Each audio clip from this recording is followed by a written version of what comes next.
이번에 그 난리난 룩북 사건이 있잖아요. 승무원 옷 입어가지고 성상품화 했다고.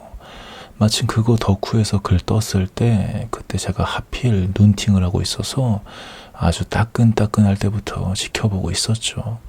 그래서 이거 조만간 남초로 퍼지고 난리 나겠구나 싶었는데 역시 몇 시간 뒤에 바로 그렇게 되더라고요. 아무튼 그런 꼬라지 보면서 뭐 지금까지 그랬던 꼬라지도 포함해서 그 다르고 다르고 말을 어떻게 하느냐에 따라 사람의 인생도 달라질 수 있다라는 걸 다시 한번 느꼈던 거죠. 성상품화를 다르게 말하면 매력 어필이거든요. 그래서 그 룩북 유튜버는 그냥 자기 매력을 잘 알아서 그걸로 그렇게 어필한 것 뿐인 거야.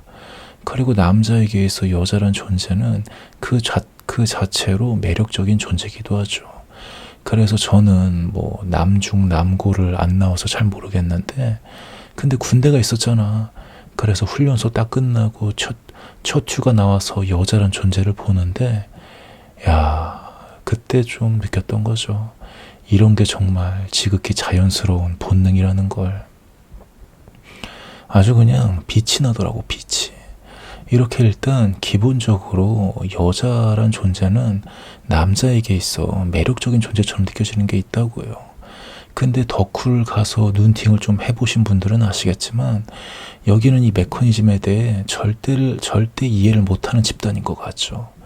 하지만 그러면서도 BL 수위 대박 난 거 있다는 글이 올라오면 그럼 조회수가 폭발이 나지. 근데 뭐 BL 가지고 뭐라 하고 싶진 않아. 왜냐면 전 그것도 당연하다고 보니까 그 양기와 음기라고 해서 남자는 음기를 원하고 여자는 양기를 원하는 법이라고.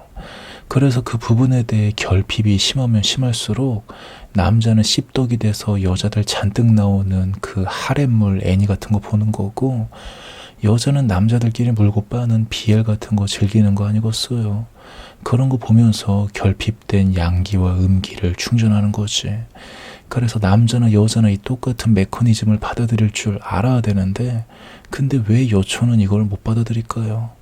전 이게 K-페미니즘이 주도하는 질서에 의해서 수많은 여자들이 가스라이팅을 당해가지고 그런 거라 생각하는 게 있거든요.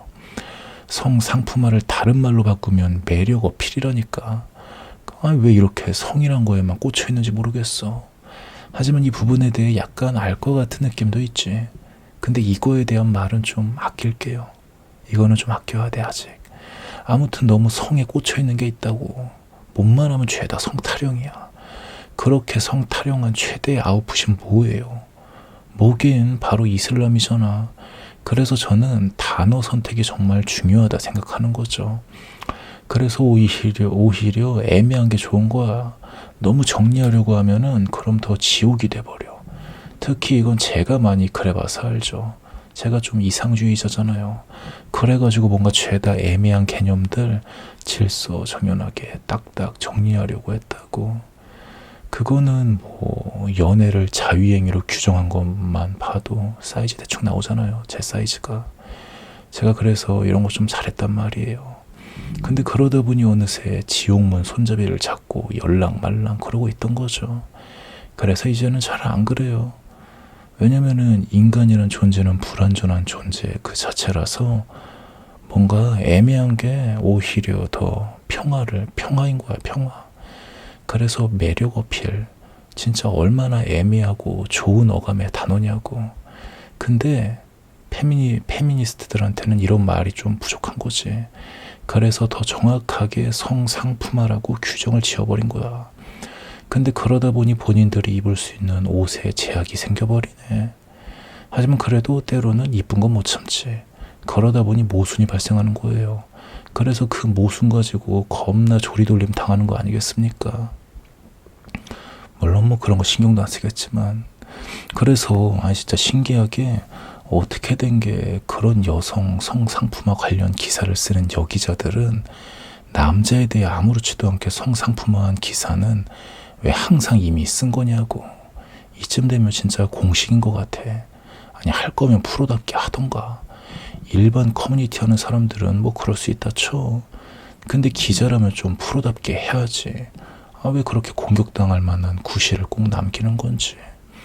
그래서 솔직히 막말로 누가 저한테 연봉 한 억대로 주고 한국의 페미니즘을 위해 일해주세요, 그러면 진짜 저는 존나 잘할 수 있을 것 같아요.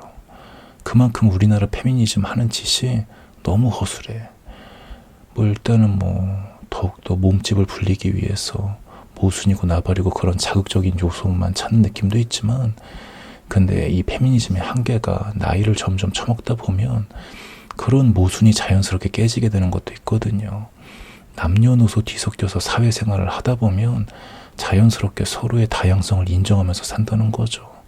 그래서 뭐 어릴 때야 그때는 뭐 끼리끼리 고립하면서 지내는 경우가 많으니 자극적인 페미니즘 가스라이팅이 통할 수도 있겠지만, 근데 결국은 그거 나중에 다 깨진다고. 물론 그럼에도 불구하고 한남 중인 저 역시도 우리나라가 솔직히 성평등이 됐다고 생각하진 않아. 아직은 멀었어. 왜냐면 진짜 어쩔 수 없는 세대 차이가 있거든. 특히 진짜 겁나 빠르게 변화해가는 시대에 살고 있잖아요, 다들. 200년에 걸쳐 일어날 사회 현상들이 우리나라에선 수십 년 만에 다 일어나는 느낌이라고. 어쩜 그래가지고 페미들이 더 절박한 걸 수도 있는 거지. 이 혼란을 최대한 빨리 정리하기 위해서는 과격한 거 말고는 답이 없다, 좀 이런 것 마냥. 그래서 제가 한국의 페미니즘을 못마땅하게 생각하는 이유가 뭐가 됐든 결국은 그 똥꼬로 이어질 수밖에 없거든요. 그럼 그렇게 공들여서 만든 여성의 신성한 지위가 다 박살난단 말이에요. 저는 이거 좀 이런 것 때문에 안타까운 거예요. 물론 최소 10년은 지나야 보일랑 말랑할 그림이겠지만, 그래서 사실 뭐 이런 얘기 할 때마다 항상 했던 얘기지만 그냥 지금 정도가 딱 좋은 거야. 서로 치고받고 싸우느라 똥꼬가 끼어들 틈이 없는 바로 지금의 상황. 근데 여기서 누구 하나 더 세져가지고 대충 뭐 5대5의 양상이 6대4, 3대7 이렇게 돼버리면 그럼 그때부터는 똥꼬 급행열차로 가는 거지. 아무튼 뭐 그래가지고 결국은 또 했던 얘기 또 한 느낌이지만, 근데 오늘은 좀 다른 얘기 하려고 그랬는데 또 이런 소리 하면서 끝내게 됐네요. 이게 뭔가 복잡해가지고 정리가 잘 안 돼서 그런가 봐요. 그런 의미로 뭐 오늘은 벌써 길게 한 것 같은데 몇 분이었냐? 아씨, 뭔데 또 이렇게 길어졌어? 여기까지만 하기로 하고 그냥 뭐 이런 생각이 들었다고요. 맨날 들었던 생각이지만.